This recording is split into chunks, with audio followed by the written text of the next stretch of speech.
नमस्कार सर्वांना। आज मी इथे 4 प्रकारचे ब्रेकफास्ट तुम्हाला एकाच बॅटरपासून बनवून दाखवणार आहे आणि त्याचं मेजरमेंट कसं, तांदूळ किती घ्यायचे, डाळ किती घ्यायची, काय काय घ्यायचं ते सर्व काही मी डिटेल्समध्ये सांगणार आहे। त्यासाठी सर्वात आधी मी पाऊण वाटीने उकडा तांदूळ घेतलेला आहे। 1 वाटी घेतला तरी चालेल, पण माझ्याकडे एवढाच होता। आणि त्याचबरोबर साधा तांदूळ म्हणजे कोणताही रेशनवरचा किंवा आपण जो खातो तो जास्तीत जास्त जुना असेल तर चांगला आहे, तर तो 1 वाटी घेतलेला आहे। आणि 2 चमचे मी साबुदाणा तांदूळ घेतलेले आहेत आणि अगदी थोडीशी मेथी घेतलेली आहे। त्याच्यामुळे टेस्ट आंबोळीला खूप छान येते। पुढे सांगेनच मी। हे सर्व मी व्यवस्थित धुतलेलं आहे आणि व्यवस्थित धुवून ठेवायचं आहे। तर थोडं मी भिजत ठेवले, तोपर्यंत डाळीचं मी मेजरमेंट सांगते। इथे उडदाची डाळ घेतलेली आहे आणि बघा 2 चमचे मी चण्याची डाळ घेतलेली आहे। मी उडदाची डाळीचं मेजरमेंट सांगितलं नाही। 1 वाटी उडदाची डाळ घेतलेली आहे मी आणि साबुदाणे टाकल्यामुळे इडली अगदी कापसासारखी मऊ मऊ बनते। आणि मेथीदाणे एकदम थोडीशीच टाकायची, जास्त नाही टाकायचे। ते टाकल्यामुळे आंबोळीला टेस्ट आहे ती A1 नंबरला येते, छान टेस्ट येते। आणि आपण चण्याची डाळ टाकलेली, त्याच्यामुळे पेपर डोसा जेव्हा बनवतो तेव्हा हलकासा पिवळा रंग येतो। जसं की आपण बाहेर खातो हॉटेलमध्ये, जसा पिवळासा हलकासा कलर असतो तसाच दिसतो, सेम हॉटेलसारखा छान दिसतो। आता इथे माझे डाळी आणि तांदूळ व्यवस्थितपणे स्वच्छ धुवून झालेले आहेत आणि ते आता मी 7-8 तासासाठी मी भिजत ठेवणार आहे साईडलाच। 7-8 तासानंतर किंवा जास्तही ठेवू शकतो आपण आणि मग त्याच्यानंतर मी मिक्सरला ग्राइंड करून घेणार। डाळी आणि तांदूळ सेपरेटच मी भिजत ठेवलेले आहे आणि सेपरेटच मिक्सरला ग्राइंड करून घेणार आणि त्याच्यानंतर एकत्र एकाच डायरेक्शनमध्ये फिरवायचं आहे। माझ्याकडून ते शूट झालं नाही, सॉरी। तर हे सर्व मी वेगवेगळं पिसून घेतलेलं आहे मिक्सरला आणि एकाच डायरेक्शनमध्ये मी पिसून ठेवलेलं आहे। एकाच डायरेक्शनमध्ये फिरवल्यानंतर पीठ थोडं फ्लफी होतं आणि थोडंसं पाणीसुद्धा ॲड करायचं आहे। अर्धा ग्लास वगैरे पाणी ॲड करून ठेवायचं आहे आणि हे उबदार जागी ठेवायची, जिथे गरमाहट असेल तिथे ठेवायचं आहे। मी तर ओव्हनमध्ये ठेवलेलं, नाहीतर आपण गरम जागी ठेवलं आणि त्याच्यावरती उबदार कपडा किंवा छोटं ब्लँकेट वगैरे काय टाकलं तरी पण पीठ छान येतं, नाहीतर थंडीमध्ये खूप प्रॉब्लेम करतं पीठ येण्यासाठी। इथे आता मी सर्वात आधी इडली बनवून दाखवते। त्याच्यासाठी मी एका बाउलमध्ये पीठ थोडंसं घेतलेलं आहे आणि मगच मीठ ॲड केलेलं आहे। मीठ ॲड करून थोडंसं पाणी टाकलं आहे मी आणि पीठ थोडं पातळ केलं आहे। त्याच्यानंतर इडलीच्या भांड्याला तेल लावून मग इडली वाफवण्यासाठी ठेवले मी। आता आप्पे तर लास्ट वीकलाच झालेले आणि डोसे वगैरे आंबोळी वगैरे होतच असते, तर इडली बऱ्याच दिवसांनी मी बनवते। तर आज टिफिनसाठी स्वतःच्या इडलीच जाणार आहे आणि 5-7 मिनटासाठी फक्त वाफवून घेणार मी। 5-7 मिनटं माझी झालीसुद्धा आहेत आणि इडली बघा एकदम इझिली निघते, भांड्याला काही चिटकत नाही, पीठ काही नाही बघा। आधीच्या व्हिडिओमध्ये मी तुमच्यासोबत चटणीसुद्धा शेअर केलेली आहे आणि तीच चटणी मी बनवूनसुद्धा झालेली आहे साईडलाच। आणि आता सगळ्या इडल्या मी काढून घेते। जास्त मी इडल्या बनवणार नाही आहे, कारण की आप्पे, डोसा, पेपर डोसा ते सुद्धा बनवून दाखवणार आहे। त्याच्यामुळे इडल्या मी एवढ्याच बनवून घेतलेल्या आहे। इडलीचं भांडंसुद्धा गरम आहे आणि इडलीसुद्धा गरम आहे। मला काढायला जरा हाताला चटकाच लागतो, कारण की मला हे टिफिनसाठी द्यायचेत त्याच्यामुळे माझी घाई चालू आहे। आणि हे पहा इडली किती नरम झालेली आहे आणि किती आतून सॉफ्ट व्यवस्थित एकदम शिजलेली वगैरे आहे।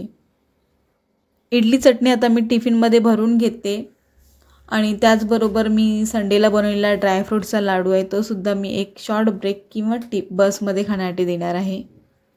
आता मी पेपर डोसा बनवून दाखवणार आहे। त्यासाठी पॅन ठेवलेला आहे गॅसवरती आणि थोडी हाय फ्लेम करून मीडियम गॅस ठेवलेला आहे।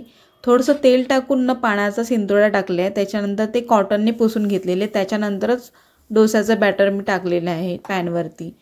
आणि डोसाचं बॅटर टाकल्यानंतर एकदम हवा तेवढा आकार आपण देऊ शकतो। माझा इथे पॅन छोटा होता, तर स्क्वेअरवाला असला तर मी आणखीनच मोठा बनवलेला असता। माझे खूप मोठे डोसे बनवते मी। डोस्याचा हलकासा कलर चेंज व्हायला लागतो, त्याच्यानंतर मग थोडंसं वरतून बटर किंवा तूप किंवा तेल तिघांपैकी काही आपण टाकू शकतो। मी तर इथे तूप टाकलेलं आहे आणि साईडून म्हणजे डोस्याच्या साईडूनसुद्धा मी तूप सोडलेलं आहे आणि अजिबात हे करावं लागत नाही, हलगत तो डोसा आपला निघतो। डोसा गरमच असतो तेव्हा माझे प्रयत्न असतात की त्याला असा गोल राऊंडमध्येच करायचा, प्रत्येक वेळी असंच मी करते।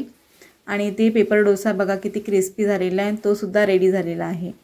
आता पॅन गरमच आहे, तर मी याच्यावरती आंबोळी करून दाखवते। आंबोळीसाठी पण तेच पीठ आहे, फक्त मी 2 पळी घेतलेल्या आहे, कारण की आंबोळी ही जाडसर असते त्याच्यामुळे, आणि जास्त तिला पसरवायचं नाही. हलकंसं फक्त तेवढ्यापुरतीच पसरवून झाकण ठेवायचं.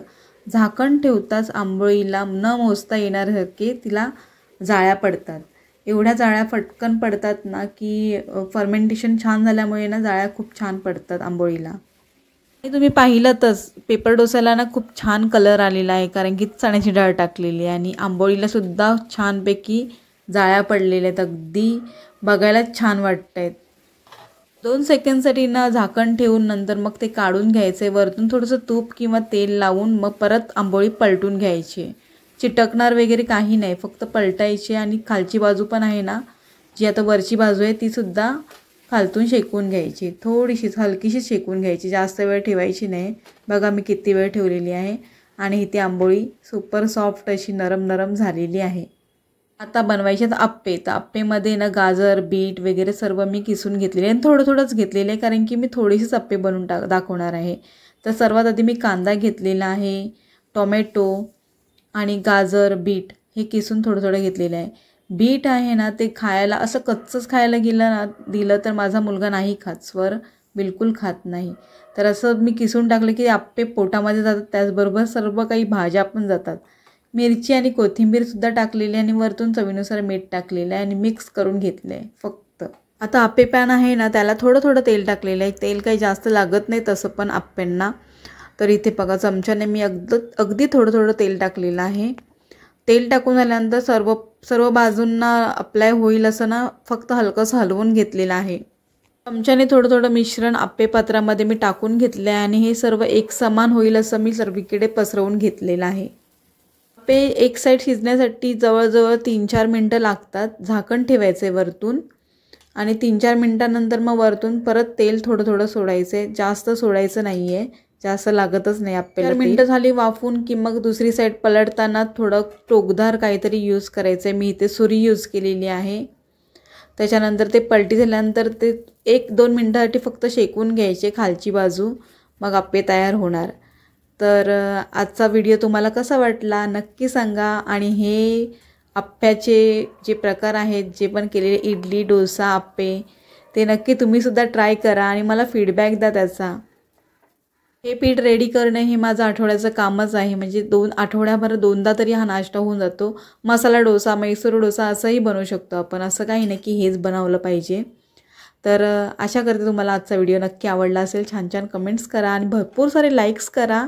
भेटूया अशाच नवीन व्हिडिओबरोबर आपण लवकरच. तोपर्यंत सर्वांना बाय अँड टेक केअर.